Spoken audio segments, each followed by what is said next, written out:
Indikasinya mungkin kalau dari kuasa hukum berapa banyak pelaku yang bermain dalam Just Tip ini? Yang sekarang diduga itu ada 5 ya. 5. Karena ada beberapa akun media sosial yang sama, ada beberapa nomor rekening yang sama, ada beberapa nomor handphone yang sama. Itu masih terus di tracing. Dan mudah-mudahan nanti Dan semuanya memang para korban ini melihat di media sosial ya, tidak ada yang kenal secara langsung. Nggak ada kenal sama sekali. Kemudian sama-sama korban pun nggak ada yang kenal. Tapi mereka push di media sosial, kemudian menimbulkan gejolak sehingga mereka saling koordinasi dan membentuk suatu perkumpulan untuk melakukan bersama-sama ke Barreskrim. Gitu. Saya ke Bang Adri nih, legenda promotor musik ya zaman dulu kan anak 90-an pasti udah tahu lah ya siapa seorang Adri Subono. Mungkin zamannya berbeda ya Bang ya pada saat itu. Dulu kan ngantrinya pada Ibu Idibio ya. Sekarang kan udah internet langsung dan akses beli tiketnya ya. Tapi kasus-kasus seperti ini banyak nggak Bang zaman dulu dan akan terus seperti ini nggak?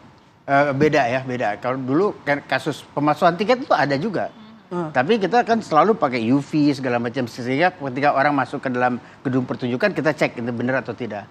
Dan calo juga banyak di mana-mana gitu loh. Jadi banyak orang juga membeli tiket dengan harga normal, habis itu mereka menjualnya kembali gitu harga lebih tinggi. Itu dari zaman dulu ada, cuma sekarang udah lebih keren lah dengan segala macam internet dan atributnya gitu loh. Oke. Nah, sebagai seorang promotor ketika mendatangkan artis internasional, acara berjalan lancar itu kan menjadi apa ya, menjadi kinerja gitu ya, KPI-nya tuh, jadi integritas. Nah, menghindari gitu ya, mungkin Om Andri juga udah banyak ngobrol dengan IO-IO. Menghindari apa euforia para penggemar sehingga akhirnya tertipu, kira-kira gimana Om Andri? Ya itulah, para penggemar itu benar-benar harus hati-hati dalam hal ini. Ini kembali lagi, bukan saya bilang kesalahan dari para penggemar ya, tapi kesalahan dari orang yang membeli. Udah tahu dia membeli kepada orang yang kita nggak tahu siapa, langsung kita transfer, langsung ya udah Nina Bobo gitu ya. Dan itu yang kita harus wanti-wanti dari awal, jangan beli di calo atau di sekarang atau namanya Just Tip segala macam ya.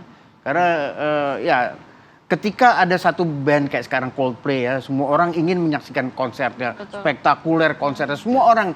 Sedangkan kapasitasnya cuma 70.000, ya, yang menonton 1 juta. Ya nggak heran lah ketika semua orang membeli dalam 1 menit, jutaan orang itu jadi habis. Tapi kalau dulu kan hang langsung kan. Kalau Mas Adri melihatnya saat ini dengan kemudahan teknologi justru bikin banyak orang menjadi korban ya. Kalau dulu kan kita beli hanya ke tempat begitu ya, ngantri gitu ya. Ngantri gitu ya. Kalau sekarang kan bisa melalui online dan lain sebagainya, banyak cara begitu.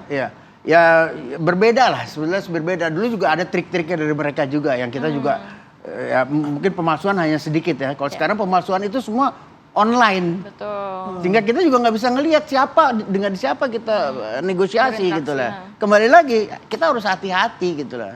Karena saya rasa ini bukan terjadi pada konser ini juga. Saya dengar itu konser-konser sebelumnya juga ada beberapa kasus yang hampir sama gitu kan.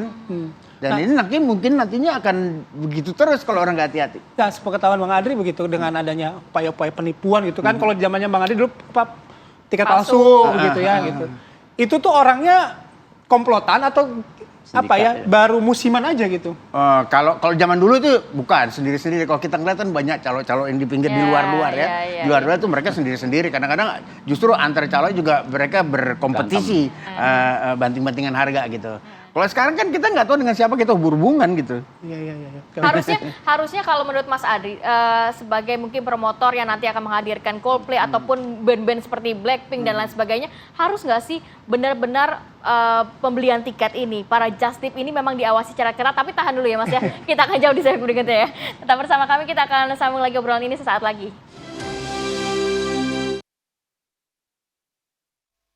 Baik, kembali lagi di Apa Kabar Indonesia Pagi. Sedikit ke Mas Adri. Mas Adri, kalau melihat sebagai promotor begitu, apakah memang kan kita ya harapannya akan ada band-band luar biasa lagi yang akan tampil di Indonesia. Apakah untuk mekanisme pembelian tiket ini harus diatur dengan jelas? Oke, nanti promotor hanya menyediakan mungkin 5 trusted para penjual yang bisa beli di sini. Tidak bisa lagi semua orang membeli dengan online, dengan just tip yang tidak jelas begitu.